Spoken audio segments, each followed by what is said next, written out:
Hey guys, welcome back to another episode of Questions with Kurt. Today I have my mom here with me to discuss the question of what should you do if you think that your child might be gay?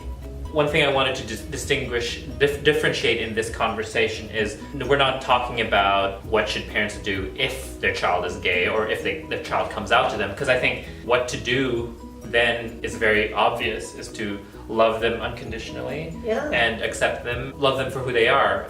And when I did come out to you and Papa, you were very loving and accepting, and you gave me a hug, and you both said, "Oh, that you love me no matter what." And you, in fact, you said, you said you were sorry that I had to hide who I was for so long. So which is I think to me was the perfect reaction. But so kind of like a long way into the actual question that we want to discuss today is not that. The question we want to ask and discuss today is, what do you do if you think your child is gay or may be gay and they haven't come out yet? How do you react? What do you do? How do you behave around them? The question you're asking is actually very relevant. Mm-hmm. Relevant to what? Well, it's very relevant to the times. Because you've grown in a period where there is a changing culture. That's why I say it's relevant, because more and more being gay is more welcomed. It's getting better. It's not perfect. It's getting better, but among parents, you're more accepting. But I think there's a range of acceptance, right? What we were discussing earlier was that you should create an environment where they feel comfortable to be who they are and comfortable to come out if they choose to do so. If they are gay, maybe they're not. Maybe your suspicions or your thoughts are wrong. Maybe they're not gay. I should have encouraged you to reveal it to us much earlier, because it was then that I come to realize that during that period that it must have been hard. Because you mentioned to us that in the countries where we lived, because we lived in different countries, there were countries which were not open to it. It was not accepted. It was even a criminal, Zimbabwe. And India. And India. And it was then that I realized it must have been very difficult. That we should have talked to it and encouraged you to have an environment where you can, inform us much earlier. And so the idea here is to actually provide the right environment that in your own home it's accepted. It may not be accepted in society. Right. But it's okay. Yeah. What does it mean to create that environment? That's a very abstract idea. And in other words, one has to be more proactive. But what does proactive mean to you?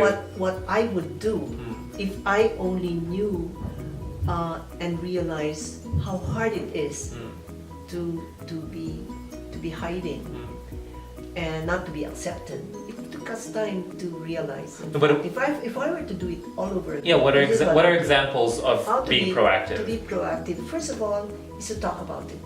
Yeah, but for informal exchange. exchange. What does talking about it mean when your child hasn't even come out to you? How do you broach that topic without making them feel attacked or making them feel uncomfortable, right? Because if as a child, let's say whatever age, 8, 10, if they don't even know that they're gay, how are you going to talk about this topic? Okay. So it's a question. How are you going to... What I was inclined to do was to talk about it and relate that there are sexes, there are genders, there's men and women, and there's gay. And then what I will do is to actually relate my own passion about gender equality and gender inequality. And that is actually fact. It's happening in society. Right. And among genders, how there is inequality. And I would approach it that way, because that is where I come from.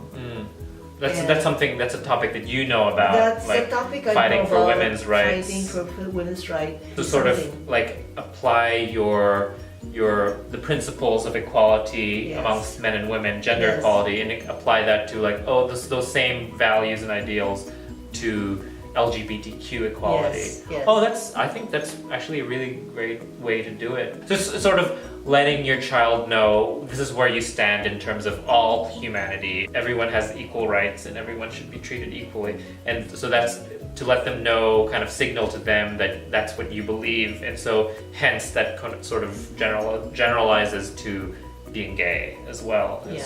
so I think that parents should not ask their kids if they are gay, point blank, because I think that Yes, I Would you agree? I agree with you in that regard.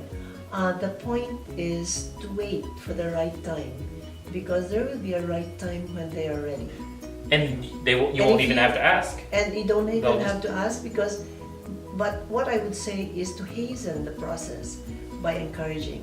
And an example for me, anyway, because we were asking about examples of what's being proactive, or what does creating an environment that's conducive for someone to feel loved unconditionally and to feel safe, is not to correct their behaviors that that you think are too feminine or too masculine for, you know, because I know growing up I told you there were instances, were not you specifically, but I was corrected with hand gestures or voice, you know, and you're like, oh, you should speak more manly, or you shouldn't make too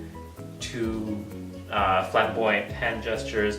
And I think letting kids be the way they want to be, talking about just like micro expressions or just generic behaviors Because of just there how are- they want to walk, how you want to dress, how you want to talk, how you want to, you know, gesticulate with your and express yourself. That just be natural. Just if it comes naturally, you shouldn't try to stifle any of that kind of creativity. I was very expressive, and you let me be expressive, Yeah. and you didn't express disapproval. Of, In fact, we valued you for that. yeah.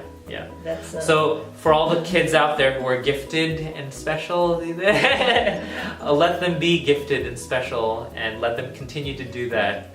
Because I'm not saying that's a definite sign of them being gay or not, but it may be, you know, it may be a sign of them being different. And encourage them to be different, because you know that's what makes them special and unique. That's true. Yeah. And I think what's most important is to let them flourish to their full potential.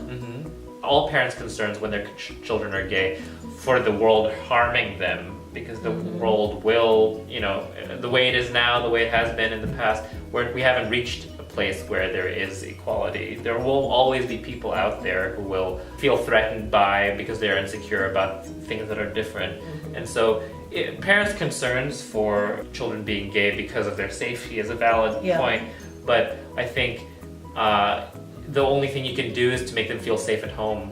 And because if you try to correct them, you're like, oh, don't talk like that, you're harming them internally, psychologically, because when you say it's wrong to be who they naturally want to be, it creates this sort of self-loathing and self-hatred, which will come out in different ways in the future, you know, when they've grown up. So I think fully agree with that. Take-home message, in my point of view, is to create an environment that's conducive for them to be themselves and to come out and be comfortable with who they are, and also for them to make them feel safe, right? And then flourish to their full potential. Yeah.